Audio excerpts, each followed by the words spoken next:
맹경제TV는 다양한 모습으로 우리와 함께 하시는 하나님의 사랑과 은혜를 나누는 복음 영상입니다.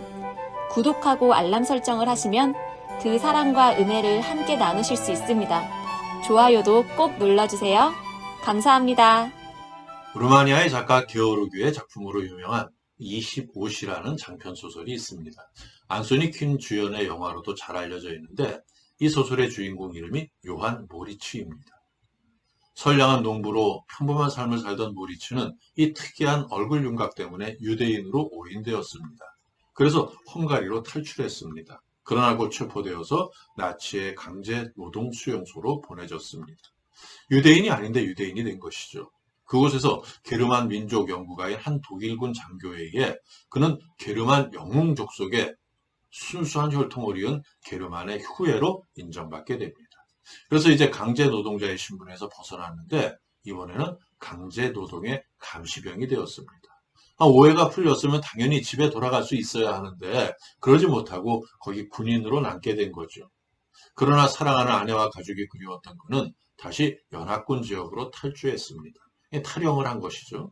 하지만 이번에는 연합군의 적군인 나치의 병사라는 이유로 수용소에 갇히게 됩니다. 아무리 항변해도 소용이 없었습니다. 전쟁이 끝나자 간신히 석방되어 사랑하는 아내와 자녀들을 만나게 되죠. 그러나 불과 18시간 뒤에 다시 감금당하게 됩니다. 그리고 또 원치 않은 긴 세월이 지나죠. 그는 도무지 이해할 수 없는 운명의 수레바퀴 속에서 좌절과 시리로 번복된 이 시간을 보내야 했습니다. 하지만 그렇게 흘러버린 야속한 세월 속에서도 결코 가족에 대한 사랑의 끈을 놓지 않았습니다. 마침내 청춘을 다 보내고 늙은이가 되어 사랑하는 아내와 자식들을 만나게 된 모리츠. 기구한 인생을 살아온 요한 모리츠 역을 연기한 명배우 안소니 퀸의 그 얼굴 가득 울음을 머금은 듯한 웃음. 그 웃음이 전 세계 영화 팬들을 울렸던 기억이 있습니다. 저도 어린 시절에 이 영화를 보고 가슴이 먹먹했던 기억이 수십 년이 지난 지금도 남아 있습니다. 그래서 영화를 본 후에 바로 책을 사서 읽었었죠. 게오르규의 25시. 우리 젊은이들이 읽으면 인생에 대한 참된 의미를 깨달을 수 있는 참 좋은 소설입니다. 그런데 이보다 더 기막힌 일이 우리 대한민국에서 일어난 사실이 밝혀졌었죠. 그래서 화제가 되었던 일이 있습니다. 지금은 많이도 잊혀졌지만 이것은 소설이 아닌 실화였습니다. 지난 2013년에 있었던 일인데 6.25 전쟁 정전 60주년을 맞아서 60년 만에 재회한 우리나라 부부의 이야기가 미국 CNN 방송에 보도되면서 세계적으로 아주 큰 화제가 되었던 일이 있던 겁니다. 결혼 직후에 전쟁이 일어나고 국군에 징집되었던 남편은 북한군 포로가 되어 북송되었습니다. 3년 후에 포로 수용소 생활과 아오지 탄광에서의 고난을 이겨내고 석방되어서 북에서 가정을 꾸리고 민간인으로 살던 이 남편이 나만의 아내를 못 잊어서 77살의 나이에 탈북을 감행했습니다. 일단 중국으로 간 그는 우여곡절 끝에 브로커를 통해 아내의 전화번호를 알아냈습니다. 그리고는 몇 년 동안 계속 전화를 했습니다. 하지만 아무 연고도 없는 중국에서 오는 전화에게 이 보이스피싱으로 오해한 할머니가 전화를 받지 않았습니다. 그러나 몇 년 동안 같은 번호의 전화가 계속 오는 것을 이상하게 여겨서 한번 받아봐야겠다 하는 마음이 생겨서 이 전화를 받은 순간 수화기 너머에서 들려온 목소리가 이미 60년 전에 죽은 줄만 알고 있었던 남편이라는 것을 단번에 알아차렸다고 합니다. 이게 사랑의 힘이죠. 재회 당시 두 분의 연세가 80대이고 남편이 89세랍니다. 77에 이제 탈북을 감행했는데 중국에서 이제 그렇게 오랜 시간을 또 보낼 수밖에 없었던 것이죠. 얼마나 함께 살 수 있을까요? 어쩌면 이것도 벌써 10년 가까운 이전의 일인데요. 이미 짧은 재회의 시간을 마치고 세상을 떠난 분이 있을 수도 있을 겁니다. 저는 이 어르신들이 예수를 믿어서 영원히 행복하게 되었으면 하는 소망이 있습니다. 이 부부의 이야기를 들으면서 또 생각나는 부부가 있습니다. 이것도 실화인데요. 제가 디자인 회사를 경영할 때 모 백화점에 근무하던 담당 차장의 결혼식을 둘러싼 비하인드 스토리입니다. 신랑은 당시 43살의 노총각이었습니다. 지금은 43살이 꼭 노총각이라고 하지는 않죠. 근데 그때는 노총각이었습니다. 그가 갓 30살이 되었던 대리 시절에 결혼을 할 뻔했었답니다. 동갑내기인 대학 CC와 결혼한다고 청첩까지 다 돌렸답니다. 그래서 식장에 갔는데 입구에서 신랑 혼자 하객들을 돌려보내고 있었다는 겁니다. 결혼식이 취소된 것이죠. 이유인즉슨 무엇 때문이었는지는 몰라도 양가의 반대가 아주 심했답니다. 하지만 두 사람이 너무 사랑했고 이미 자신의 의사로 결혼할 수 있는 그런 나이였기에 자기들끼리 식을 강행하려고 한 겁니다.